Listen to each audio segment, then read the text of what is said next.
kazini pale kwa Likoni. Alipohitimu, aliajiriwa katika afisi ya chifu Mshabaha pale mjini Taria. Mangwasha alipendwa sana na wote aliokuwa akiwatumikia kazini. Alikuwa kwanza kufika afisini na wa mwisho kuondoka.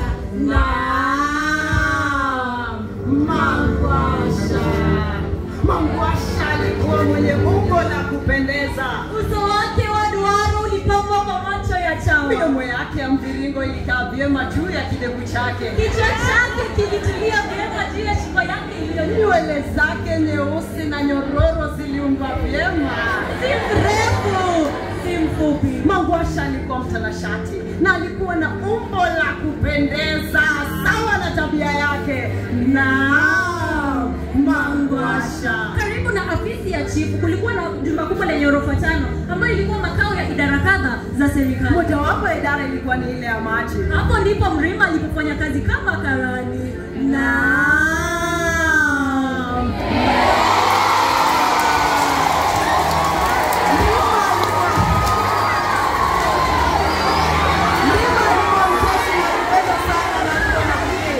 Alipenda kuvaa suti ambazo alizibadilisha kila uchao. Mrima alikuwa maridadi na alikuwa anapendwa sana kutokana na unadhifu wake. Wafanyikazi wenzake walimpenda kutokana na ucheshi, umaarufu na uchangamfu wake kazini. Mrima alikuwa akizuru afisi ya chifu Mshabaha. Hapo ndipo alimuona Mangwasha kwa mara ya kwanza.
Najua daima mimi humchukia mtu huyu sana.